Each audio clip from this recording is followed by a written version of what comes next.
Good morning, everyone! Welcome to another Monday morning musing. This is the Prudentialist wishing you all well on this fine Monday morning.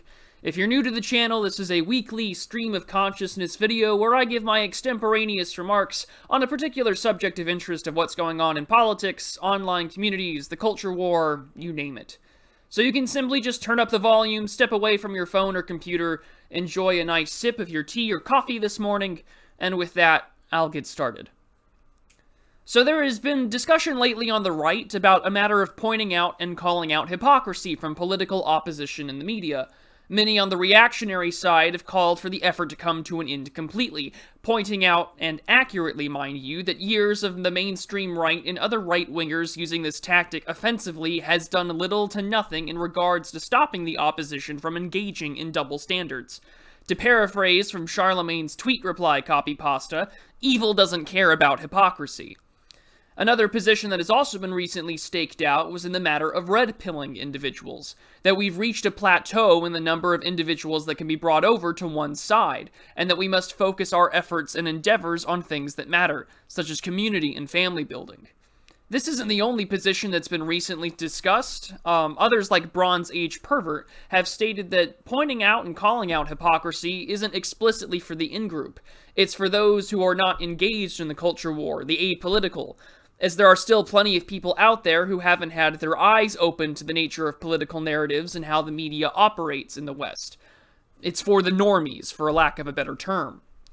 Yet as these conversations go on, even I find myself using the evil doesn't care about hypocrisy line, there are plenty on the mainstream right in the media and even conservative YouTubers that still focus on the nature of hypocrisy and calling it out, whether it's about democratic leadership or the state of the American media. Of course, it won't stop those in power from carrying on, for when you have the establishment and the institutions at your back, optics really don't matter at all when it's coming from your opposition. Even as many on the right push for the right wing to abandon this tactic, I think it's important to examine its effects. Firstly, we must acknowledge that there are three groups of politics, based on that of Carl Schmitt. We've got friends, we have enemies, but most importantly, we have the unknown, which eventually falls into the previous categories eventually. And if the first 2 weeks of the Biden administration have shown us anything, there are still a lot more people than originally realized in that unknown category, those with buyer's remorse. The plateau that many have discussed has not yet been reached. There are still plenty of people that can come over to the right. After all, the greatest red pill is that of reality and the state of nature, and the state of nature is not very hospitable to many right now. Additionally, consider the growth of the voter base of Trump from 2016 to 2020. Nearly 10 million people increased, which to me is indicative that the battle for hearts and minds isn't necessarily over, nor should it be abandoned. But this isn't something that comes from just pointing out hypocrisy. As an offensive tool, it's grossly ineffective in institutional battles aside from the rare legal win the right can eke out in court. But it does leave you open to whataboutism, and it leaves you vulnerable to the hypocrisy of those within your own political camp. It's merely a tool, one of many, that should be harnessed more effectively. I'm not calling for its abandonment. No, I'm saying that as an action, it should be retooled for more explicit purposes towards the unknown outgroup. This change in tactics and change in pace, I think, needs to take place if we're going to continue to do it for political purposes. Now, as I've discussed in previous videos, more recently in my I have not yet begun video, signaling and counter-signaling to the in-group is preaching to the converted, but it also makes your camp more noticeable and much more visible as a target by your enemies to mount a more effective offensive to silence you.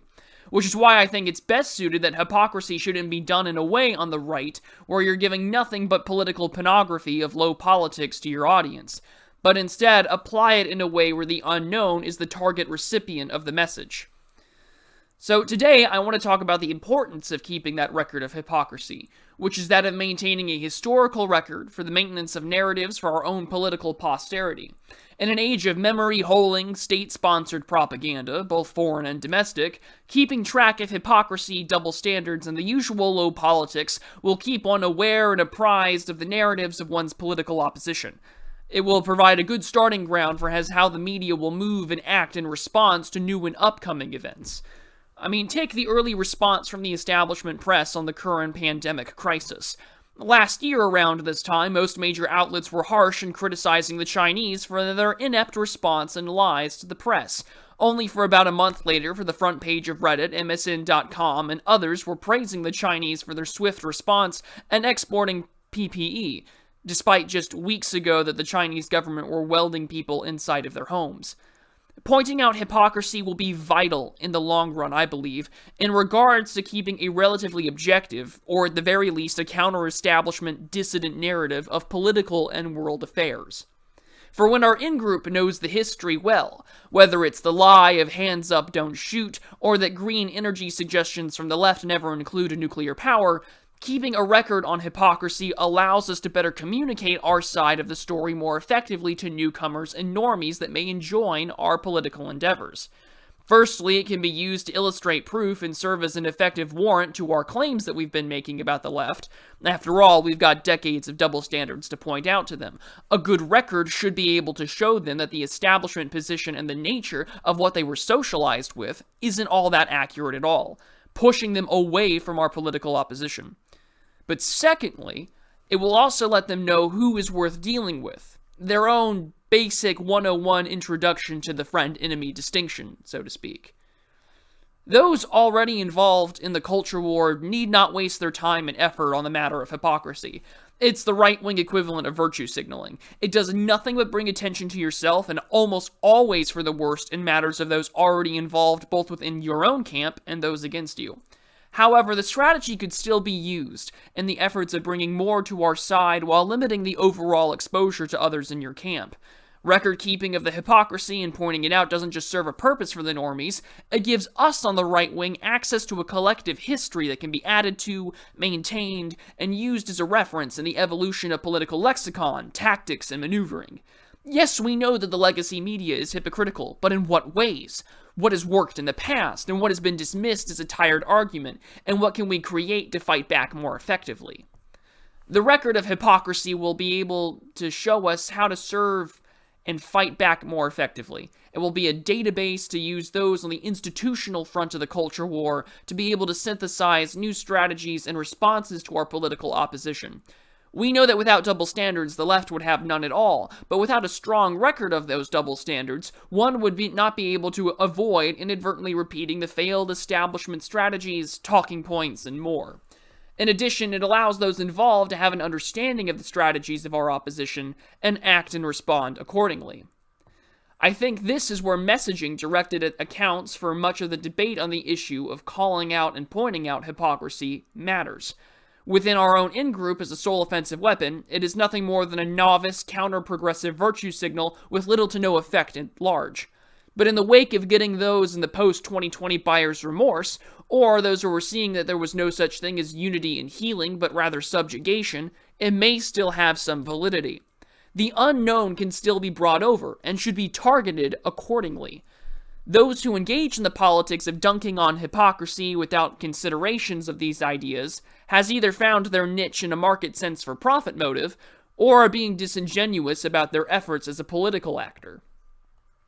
So, to wrap things up for this Monday morning musing, calling out hypocrisy must be retooled as a political messaging device aimed at those not yet on our side but have the potential to be, and viewed as a dissident historical database for narratives of political events throughout the years, so that we as a collective may truly know what we're up against, especially in years of ops, astroturfed trending stories, and more. This will give new members the opportunity to save themselves the time from trying failed and tired strategies and focus their energies on what actually works. It is clear that the years of media hypocrisy or calling out the double standards of the left has had little impact. Hierarchy, no matter how evil or benevolent, doesn't care. So we must change our tactics accordingly. Thank you all for listening. I'll see you all in the next video. Let me know what your thoughts are in the comments below, and sharing my work around is always greatly appreciated. This is The Prudentialist, wishing you a happy start to your week. Be prudent, everybody.